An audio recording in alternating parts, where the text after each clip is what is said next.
வியூசட் நேயர்கள் அனைவருக்கும் வணக்கம். எடப்பாடி பழனிசாமி அவர்களை பார்க்கும்போது ஒவ்வொரு முறையும் நான் வியக்கிறேன். ஏன்னா அவர் கடந்து வந்த பாதையிலிருந்து இப்ப அவர் நிலை கொண்டிருக்கிற இடம் வரைக்கும் அவருடைய பயணத்தை நான் பார்க்கும் பொழுது, இப்போ தேர்தல் கூட்டணிகள் பேச்சுவார்த்தையாக இருக்கட்டும், அந்த கூட்டணி பேச்சுவார்த்தையில அவர் எடுத்த ஸ்ட்ராட்டஜிஸ்ட், அவர் எடுத்த அந்த அணுகுமுறைகள், கட்சிகளை கையாண்டு விதங்கள் ஒவ்வொன்றையும் பார்க்கும்போது ஆச்சரியமாக இருக்கிறது. இப்படி ஒரு மனிதன் ஒரு சாதாரண ஒரு கிளைக்கழக செயலாளர் இருந்து இப்படி ஒரு கட்சியினுடைய உச்சத்தை தொட்டு பல விமர்சனங்கள், பல அவதூறுகள் அத்தனையும் உடைச்சிட்டு வந்து இப்படி நிற்காதே அப்படி என்பதை பற்றி தான் இந்த காணொலியில பார்க்க போகிறோம். உண்மையாவே எனக்கு வந்து எக்ஸைட்மெண்டா இருக்கு. எப்படி ஒரு தலைவனால இப்படி வந்து நிக்க முடியுது அப்படின்னு சொல்லிட்டு உண்மையாகவே எக்ஸைட்மெண்டா இருக்கு.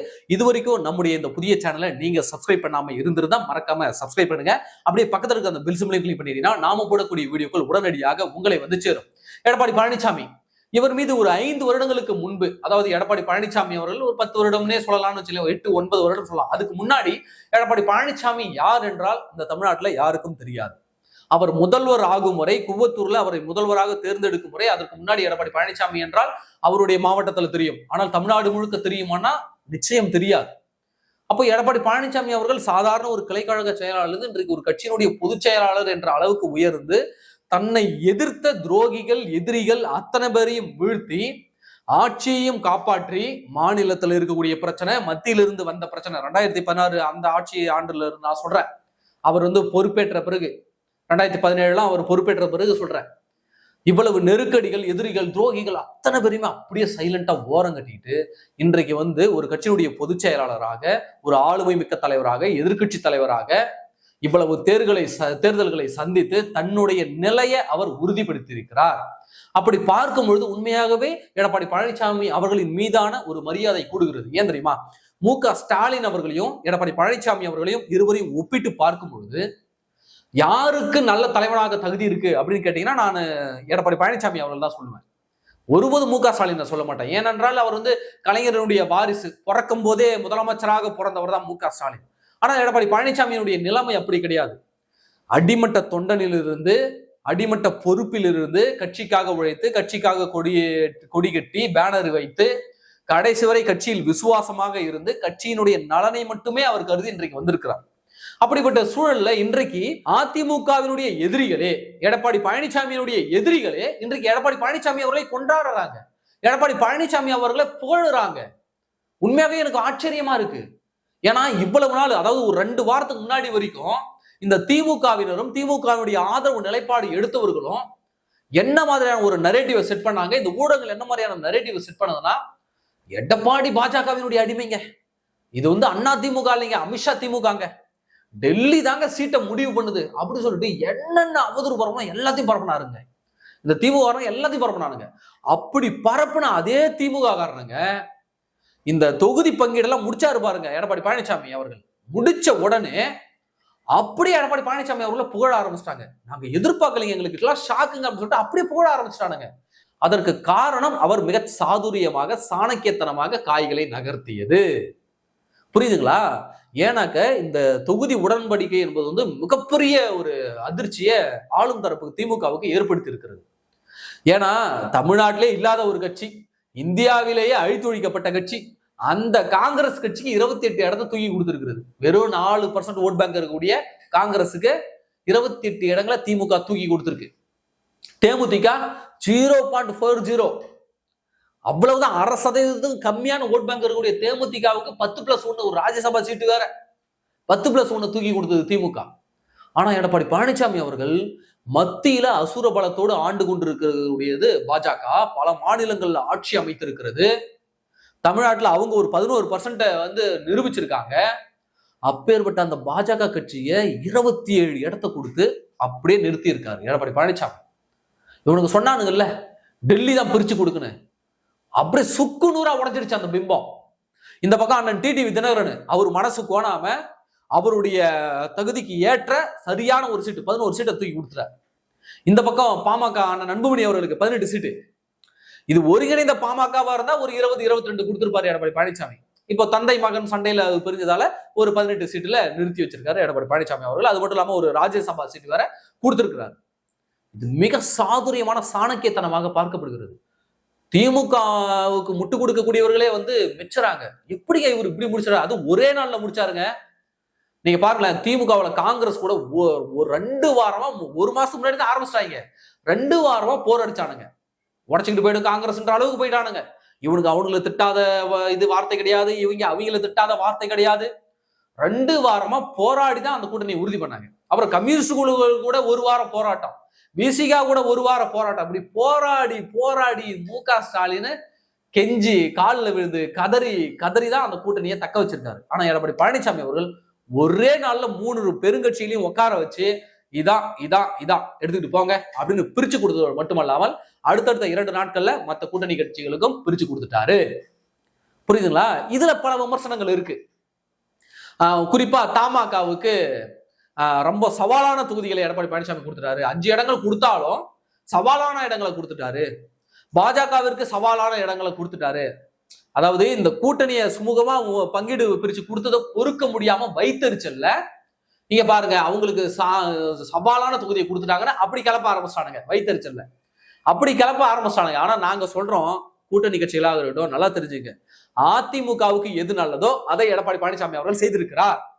அது மட்டும் இல்லாம மற்ற கூட்டணி கட்சிகள் என்ன பண்ணுவாங்கன்னா, ஒரு பெரிய கட்சி கூட கூட்டணி வச்சது பிறகு என்ன யோசிப்பாங்கன்னா, எல்லா வேலையும் பெரிய கட்சி பார்த்துப்பாங்க அப்படின்னு கொஞ்சம் அசால்ட்டா இருந்துருவாங்க.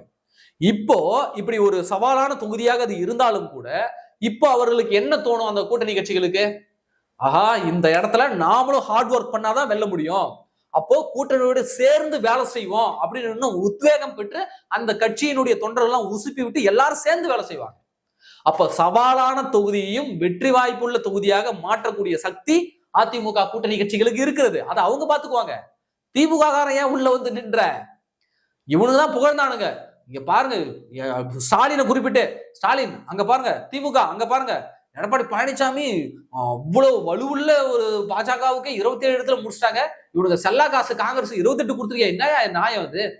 இங்க பாருங்க, பாமகவெல்லாம் 18 இதுல முடிச்சு விட்டாங்க, இங்க பாருங்க நீங்க தேமுதிக வாக்கு வைக்க இல்லாதவனை கொண்டு வந்து 10 சீட்டு கொடுத்துருக்கீங்க அப்படின்னு சொல்லி திமுக ஆதரவாளர்களே அவதூறு பரப்புறாங்க. அப்புறம் திடீர்னு என்ன ஆச்சுனாக்க, ஐயோ என்ன இப்படி முடிச்சு விட்டுட்டாரு, நாம இவ்வளவு நாள் கட்டி வச்ச பிம்பம் அத்தனையுமே உடைச்சிட்டாரு, இதை ஏதாவது டேமேஜ் பண்ணுவேன்னு சொல்லிட்டு புதிய அவதூறு எடுத்துட்டானுங்க. சவாலான தொகுதிகளை கூட்டணிகளின் தலையில் கட்டிவிட்டார் எடப்பாடி பழனிசாமி அப்படின்னு சொல்லி. எடப்பாடி பழனிசாமி அவர்கள் எந்த முடிவு எடுத்தாலும் அதன் பின்னாடி ஒரு காரணம் இருக்கும். அவர் காரணம் இல்லாமல் முடிவு எடுக்க மாட்டார். நான் பல முறை சொல்லி இருக்கிறதா, எடப்பாடி பழனிசாமியை போன்ற சாணக்கியத்தனம் மிக்க தலைவர் தமிழ்நாடு அரசியல்ல இப்ப யாரும் கிடையாது. நீங்க மருத்துவர் ராமதாஸ் மூத்த தலைவர் இருக்காரு, அவருக்கு தெரியாத சாணக்கியத்தனமா? ஆமா, அவர் சாணக்கியராக தான் இருந்தார். ஆனால் சமீப காலங்களில் அவர் எடுத்த நடவடிக்கையின் மூலமாக பூமரா மாறிட்டார். சசிகலா கூட போய் கூட்டணி வைக்கிறதுக்கு இதெல்லாம் என்ன மாதிரியான சாணக்கியத்தனம் சொல்லுங்க பார்ப்போம். தன்னுடைய மகன், தன்னுடைய கட்சி பாமக நான் உருவாக்கின கட்சிக்கு எதிராக இன்றைக்கு ராமதாஸ் அவர்கள் வேலை செய்யறாருன்னா அது சாணக்கியத்தனமா? சொல்லுங்க பார்ப்போம். அதனால எடப்பாடி பழனிசாமி அவர்கள் எவ்வளவு நேக்காக காய்களை நகர்த்தி ஒரே நாள்ல 3 பெரும் கட்சிகளோட கூட்டணி பேச்சுவார்த்தையை முடிச்சு எந்த ஒரு இழுபறியும் இல்லாம இந்த இடம் உனக்கு, இந்த இடம் உனக்கு, இந்த இடம் உனக்கு அப்படின்னு சொல்லி இன்றைக்கு மிக சாமர்த்தியமாக காய்களை நகர்த்தி இருக்கார். அது மட்டும் இல்லாம அதிமுகவினுடைய ஆதரவாளர்கள் சில பேர் என்னன்னாக்க, அதிமுகவுக்கு சாதகமான இடத்தெல்லாம் பாஜக கொடுத்துட்டாங்க, அதிமுகவுக்கு சாதகமான இடத்த சிலத்தை நம்ம கூட்டணி கட்சிகள் கொடுத்துட்டாங்க. இப்போ அதிமுகவுடைய கூட்டணி கட்சிகள் என்ன சொல்றாங்கன்னா, சவாலான இடத்த எடப்பாடி பழனிசாமி எங்களுக்கு கொடுத்துறாரு அப்படின்னு இவங்க ஒரு பக்கம் பேசுறாங்க. இன்னொரு பக்கம் அதிமுக தொண்டர்களே அதிமுகவுக்கு சாதகமான இடத்த கூட்டணி கட்சிகிட்ட கொடுத்துட்டாங்க அப்படின்ற ரீதியிலையும் ஒரு பக்கம் வந்து பேச ஆரம்பிச்சிருக்காங்க. எடப்பாடி பழனிசாமி அவர்கள் மீண்டும் சொல்றேன், அவர் எந்த முடிவு எடுத்தாலும் அதன் பின்னாடி ஒரு காரணம் இருக்கும். ஏன்னா மொத்தமா சவாலான தொகுதியை தூக்கி கூட்டணி கிட்ட கொடுத்துட்டாக்க அவர்களும் மன வருத்தப்படுவார்கள், நம்முடன் சேர்ந்தவர்களும் வெற்றி பெறணும்ல. அதற்காக அதிமுகவுக்கு சாதகமான சில தொகுதிகளையும் கூட்டணி கட்சிக்கு எடப்பாடி பழனிசாமி கொடுத்திருக்கிறார். இது ஒரு சமரசம் தான். இருவரும் இணைந்து ஒத்துமையாக உழைக்கணும், இருவருக்கும் அங்கீகாரம் வேண்டும் என்றால், அப்ப இருவரும் சேர்ந்து வேலை செய்ய வேண்டும் என்றால் அப்போ சில சமரசங்களை செய்து கொண்டுதான் ஆக வேண்டும். ஆனால் ஒருபோதும் அதிமுக என்ற கட்சியினுடைய நலன் பாதிக்கப்படாதவாறு இவர் முடிவுகளை எடுத்திருக்கார். அந்த வகையில் அதிமுக தொண்டர்கள் இவரை கொண்டாடியே ஆக வேண்டும். ஏன்னா புரட்சி தலைவி அம்மா அவர்கள், அவருடைய வளர்ப்பு இல்ல, தாய் 8 அடி பாய்ச்சா குட்டி 16 அடி பாய்ன்னு சொல்லுவாங்கல்ல, அது உண்மைதானே? இன்றைக்கு புரட்சி தலைவி அம்மா அவர்களை விஞ்சக்கூடிய அளவுக்கு அம்மா அவர்களுடைய வளர்ப்பு என்பதை நிரூபித்திருக்கார் எடப்பாடி பழனிசாமி, அப்படிதான் நான் சொல்லுவேன். ஏன்னா திமுக கூட்டணியில எவ்வளவு பிரச்சனை வந்துடும் உங்களுக்கு நல்லா தெரியும். ஆனா இந்த பக்கம் சத்தமே இல்லை. சத்தமே இல்லாம சைலண்டா வேலையை முடிச்சுட்டு அவர் வேலையை பார்க்க போறாரு. நேற்று பாத்தீங்களா, கபாலீஸ்வரர் கோவில்ல போயிட்டு சாமியை கூப்பிட்டுட்டு பிரச்சாரத்தை ஆரம்பிச்சார். அவர் யாருடைய விமர்சனத்தையும் கண்டுக்கலையே, யாருக்காகவும் தயங்கி நிக்கலையே. ஒரு வருஷத்துக்கு முன்னாடி தேர்தல் பிரச்சாரத்தை ஆரம்பிச்ச ஒரே கட்சி அதிமுக, எடப்பாடி பழனிசாமி அவர்கள் மட்டும்தான். அவர் யாருக்காவது நின்னாங்களா? கூட்டணிக்கு அவங்க வரணும் இவங்க வரணும்னு சொல்லிட்டு தன்னுடைய பிரச்சாரத்தை தொடங்காம இருந்தாரா? இல்லையே. நேரா போனாரு, பாஜக கிட்ட பேசினாரு, கூட்டணிக்கு வரீங்களா இல்லையான்னு கேட்டாரு, கூட்டணியை உறுதி பண்ணாரு, நேரா இங்க வந்தாரு. மத்த கட்சி யாரு வராங்களோ இல்லையோ அதை பத்தி கவலைப்படல. பாமக வருதோன்னு கவலைப்படல, டிடிவி வராரோடு கவலைப்படல, தமாக வருதோன்னு கவலைப்படல. நேரா என்ன பண்ணாரு, மக்களை காப்போம் தமிழகத்தை மீட்போம்னு பெயரை வச்சாரு. நேரா பஸ் எடுத்துக்கிட்டு கிளம்பினாரு. இது வரைக்கும் கிட்டத்தட்ட 200 தொகுதிகளை நெருங்க போறாரு. ஒவ்வொரு தொகுதிகளிலும் மக்களை சந்தித்து இந்த திமுகவுடைய முகத்துறையை தோலுரித்து காட்டிருக்கிறார். அதிமுகவுடைய சாதனைகளை விளக்கி இருக்கிறார். நான் யாரையும் எதிர்பார்த்து களத்துல இல்லைங்க, என்ன நம்புறேன், என் உழைப்ப நம்புறேன், என் கைகளை நம்புறேன், என் கட்சியினரை நம்புறேன், என் கட்சி தொண்டனரை ரத்தத்தை நான் நம்புறேன்னு சொல்லிட்டு இன்றைக்கு வரைக்கும் களத்துல இறங்கி இன்றைக்கு வரைக்கும் பிரச்சாரத்துல இருக்கக்கூடிய ஒரே தலைவர் எடப்பாடி பழனிசாமி மட்டும்தான். திமுக நாம 20 கூட்டணி கட்சிகளை சேர்த்துட்டோம், நாம வெற்றி பெற்றுருவோம், 26 கட்சி இருக்குன்னு அவனுங்க மமதையில இன்றைக்கு வரைக்கும் பிரச்சாரத்தை ஆரம்பிக்கல. ஆனால் எடப்பாடி பழனிசாமி அவர்களுடைய உழைப்பு என்பது ஒரு வருடத்திற்கு முன்பே தொடங்கிவிட்டது. இன்றைக்கு யாரையும் எதிர்பார்க்காமல் நேரடியாக மக்களை சந்தித்திருக்கிறார் என்றால், இதுவரைக்கும் கிட்டத்தட்ட 200 தொகுதிகளை மக்களை சந்தித்த ஒரே தலைவர் என்றால் எடப்பாடி பழனிசாமி அவர் தான். இந்த 2026 தேர்தலுக்காக வேற யாரும் இன்னும் பரப்புரையை மேற்கொள்ளவில்லை. ஆனால் எடப்பாடி பழனிசாமி அவர்கள் பரப்புரையில் களத்தில் இறங்கி இன்றைக்கு மக்களுக்காக பேசிக் கொண்டிருக்கிறார். கபாலீஸ்வரர் கோயில நேற்று பேசும்போதெல்லாம் இதே திமுக கூட்டணியை பற்றி பேசியிருக்காரு. எடப்பாடி பழனிசாமி அவர்கள் பேச்சை நேற்று நீங்க கேட்டிருந்தீங்கன்னாக்க தெரியும். மயிலாப்பூர் கபாலீஸ்வரர் கோயில சாமி தரிசனம் முடிச்சுட்டு அக்கா தமிழிசை அவர்களை வண்டியில நிறுத்திக்கிட்டு பேசுறாரு எடப்பாடி பழனிசாமி அவர்கள். என்ன தெரியுமா பேசினாரு, இங்க 1/2% கூட இல்லாத கட்சிக்கு 10 இடத்த தூக்கி கொடுக்குறாங்க. பேரவே சொல்லல எடப்பாடி பழனிசாமி, பேரை சொல்ல தேமுதிக பேர. 1/2% கம்மியா இருக்கக்கூடிய கட்சிக்கு 10 இடத்த தூக்கி கொடுத்துருக்காரு மு.க. ஸ்டாலின். ஆனா 4-5% வச்சிருக்கிற கட்சிகளுக்கு வெறும் 2-3 சீட்டை தூக்கி கொடுக்குறாரு. இதெல்லாம் நியாயமான எடப்பாடி பழனிசாமி அவர்கள் கேட்டிருக்காரு. இதுக்கு திமுக காரன் எவன்டையாவது பதில் இருக்கா? திமுகவுடைய கூட்டணி கட்சிகளுக்கு எவனுக்காவது பதில் இருக்கா? சொல்லுங்க பாப்போம். பதில் இருந்தா சொல்லுங்கடா. எடப்பாடி பழனிசாமி அவர்கள் கேட்டதுல என்ன தவறு இருக்கு சொல்லுங்க பாப்போம். இதுதான் திமுகவினுடைய இனப்பாசம். புரியுதுங்களா? திமுகவிற்கு ஒரு நீண்டகால செயல் திட்டம் இருக்கிறது. தன்னுடைய கூட்டணி கட்சியினர் யாருமே வளர்ந்து விடக்கூடாது, அவர்களை அமிழ்த்து ஒழித்து விட வேண்டும் என்ற கங்கணம் கட்டி கொண்டு திரிகிறது திமுக. அப்போ கூட சேர்ந்து தன்னுடைய வளர்ச்சிக்காக பாடுபடக்கூடிய கூட்டணி கட்சியினருக்கே உண்மையாக இல்லாத இந்த திமுகவாடா தமிழ்நாட்டு மக்களுக்கு நல்லது செய்ய போறான்? சொல்லுங்க பாப்போம். உண்மையாவே எனக்குலாம் மனசு ஆந்தாந்து போகுது. இப்ப வரைக்குமே என்னால ஜீரணிக்கவே முடியல. தேமுதிகவுக்கு 10+1 கொடுத்துருக்கீங்களா? 10 தொகுதிடா, 10 தொகுதி பிளஸ் ராஜ்யசபா. மனுஷனாடா இந்த திமுக காரணம்லாம் அப்படின்னு எனக்கு இப்ப வரைக்குமே என்னால ஜீரணிக்க முடியல. 1% கூட வக்கில்லாதவங்களா அவங்க? 1/2% அவங்களால தொட முடிஞ்சுதா? ஆனா உங்க கூட்டணியில இருக்கக்கூடிய மக்கள் நீதி மையத்துக்குலாம் 3% ஓட்டு இருக்கு, கமலஹாசனுக்கு 3% ஓட்டு இருக்கு, அவனுக்கெல்லாம் 0 ஓட்டு. விசிகாவுக்கு எப்படி பார்த்தாலும் 4% ஓட்டு இருக்குங்க அவங்களுக்கு. விசிகாவுக்கு அவங்க நிரூபிக்கவில்லைதான், ஆனால் எல்லாருக்குமே தெரியும் குறைஞ்சது 4% ஓட்டு இருக்கு. தேமுதிக பெரிய கட்சியா விசிகா பெரிய கட்சியானா விசிகா தான் பெரிய கட்சி. அப்ப அந்த கட்சிக்கு போயிட்டு வெறும் 8 தொகுதி கொடுத்துட்டு அவங்கள அப்படியே பிளாஸ்டிக் சோரோட எடுத்துட்டு போங்க அப்படின்னு சொல்றது உண்மையாவே என்னால ஜீரணிக்கவும் முடியல.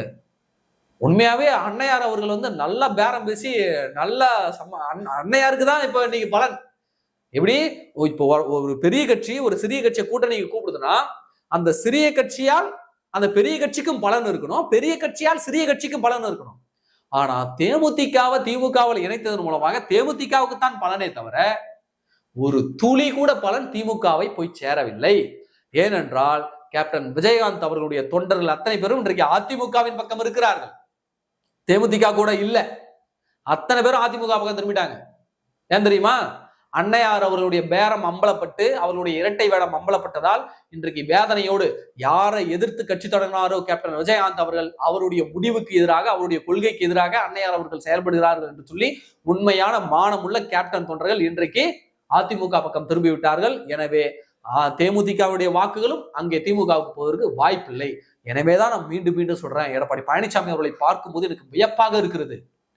ஒரு சாதாரண கிளைக்கழக செயலாளராக தொடங்கி இன்றைக்கு ஒரு கட்சியினுடைய பொதுச் செயலாளராக உருவெடுத்து அந்த துரோகிகளையும் எதிரிகளையும் அந்த பக்கம் ஓரம் கட்டிட்டு இந்த பக்கம் தேர்தல் கூட்டணி கணக்குகளை அவ்வளவு இலகுவாக எந்த ஒரு பிரச்சனையுமே இழிபொறியுமே வராம அவ்வளவு நேக்காக கையாண்டு கூட்டணி கட்சி தலைவருடைய மனம் கோணாமல் அதே சமயத்தில் சொந்த கட்சி தொண்டர்களும் சோர்ந்து விடாமல் அவ்வளவு நேக்காக தொகுதிகளை பிரித்து மிக சாமர்த்தியமாக காய் நகர்ந்து இன்றைக்கு இருக்கிறார்னாக்க அப்போ அவரை பார்த்து வியக்காமல் எப்படி? எனவேதான் சொல்றோம், பொம்மை வேணுமா விவசாயி வேணுமா? தமிழ்நாடு மக்கள் நீங்கள் முடிவெடுத்துங்க. நன்றி.